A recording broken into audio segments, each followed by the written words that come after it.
सेवा विकास बँक ही 22 नोव्हेंबरला त्या ठिकाणी बंद करण्यात आली आणि अचानक लिक्विडिटरनं सगळ्या कर्मचाऱ्यांना कामावून काढून टाकलं.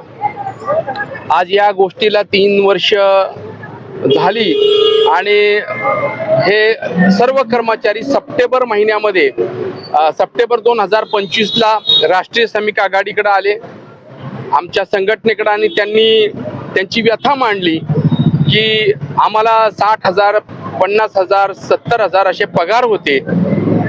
आमचं आयुष्य या बँकेवरच, आर्थिक परिस्थिती आणि घराची सर्व परिस्थिती याच्यावरच अवलंबून आहे. आमच्यावर कर्ज आहेत आणि अचानक बँक बंद झाल्यामुळं आमचं आयुष्य त्या ठिकाणी उद्ध्वस्त झालेलं आहे.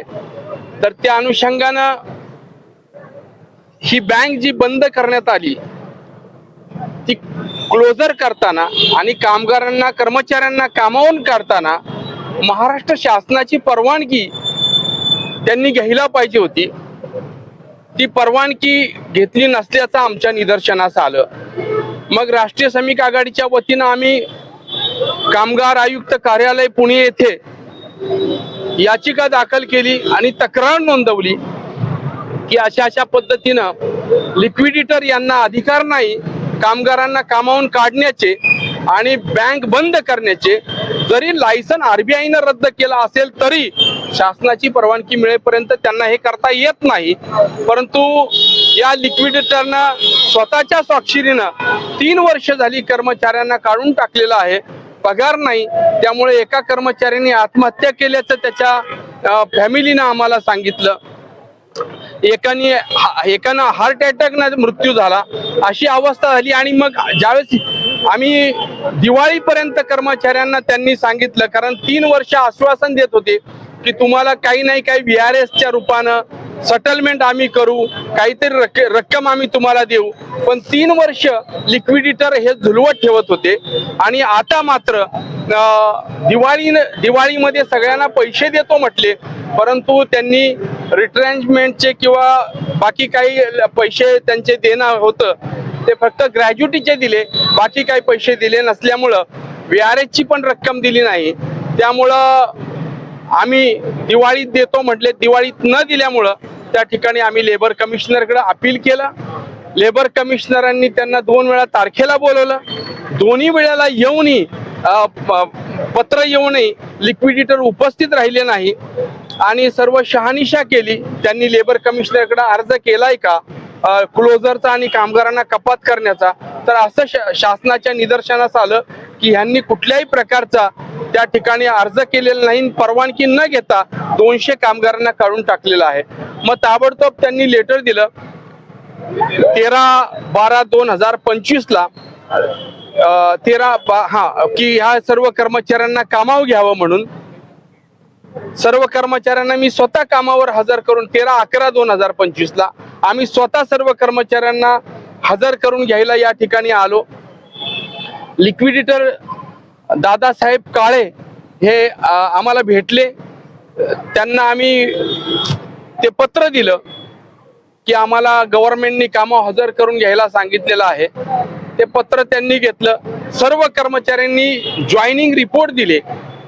जॉईनिंग रिपोर्ट दिल्यानंतर त्यांनी सांगितले की 15 दिवसांनी आम्ही तुम्हाला कळवतो. परंतु 15 दिवसामध्ये त्यांनी काही कळवलं नाही. आत्ता 2 दिवसापूर्वी त्यांचे वकील लेबर कमिशनर समोर आले आणि त्यांनी सांगितलं, त्यांनी जे काही डॉक्युमेंट दिले त्याच्यावरून असं निदर्शनास आलेलं आहे की त्यांनी कोणताही अर्ज शासनाकडं बँक बंद करण्यासाठी आणि 200 कर्मचाऱ्यांना कामावून काढण्यासाठी कुठलाही अर्ज केला नाही हेही दिसून आलं. आणि त्यांनी ऍडमिट केलं की आम्ही असा अर्ज केलेला नाही. त्यामुळं 15 दिवस उलटून गेले. आज थोड्याच वेळात शासकीय सगळे अधिकारी गव्हर्नमेंटचे, लेबर डिपार्टमेंटचे या ठिकाणी एक 10-15 मिनिटात येतील. त्यांनी आम्हाला सांगितलं की आज आम्ही सगळं इन्स्पेक्शन करतो आहे. त्यांना महाराष्ट्र शासनाचा त्या ठिकाणी आदेश आलेला आहे की जाऊन इन्स्पेक्शन करा. त्या आदेशानुसार आज आता थोड्याच वेळात अधिकारी येत आहेत आणि आम्ही आज पुन्हा एकदा 15 दिवसांनी जॉईनिंग व्हायला त्यांना सांगितलं होतं. त्यानुसार आज आम्ही हजर होणार हे कळल्याबरोबर आता काल रात्री ताबडतोब 3 वर्ष चक्रा मारतायत लोक पैशासाठी की आम्हाला कॉम्पेन्सेशन द्या, काहीतरी पैसे द्या. तर आम्ही आता 3 वर्षाच्या वेतनाची मागणी केली आहे.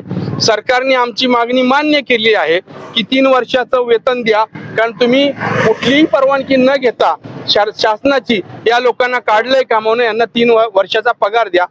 आनंदाची गोष्ट म्हणजे आज शासकीय अधिकाऱ्यांची त्या ठिकाणी तपासणी होणार आहे आणि आम्ही येणार आहोत हजर व्हायला. हे कळल्याबरोबर त्यांनी प्रत्येकाच्या अकाउंटवर 2 लाख 3 लाख अशी अमाऊंट टाकली आहे. त्यामुळे कर्मचाऱ्यांमध्ये सगळ्या उत्साहाचं वातावरण आहे. आज 3 वर्ष चक्रा मारून 1ही रुपया या कर्मचाऱ्यांना मिळाला नाही. आत्महत्या करण्याची वेळ आली. त्यामुळे त्यांच्या चेहऱ्यावर आपल्याला सगळ्यांचा आनंद दिसतो आहे.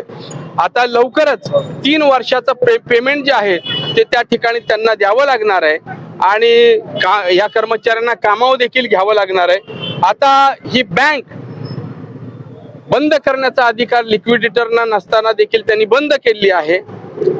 जर 15 दिवसामध्ये त्यांनी काही केलं नाही तर गव्हर्नमेंट त्यांच्यावर खटले दाखल करेल लिक्विडिटरवर बेकायदेशीर क्लोजर म्हणून.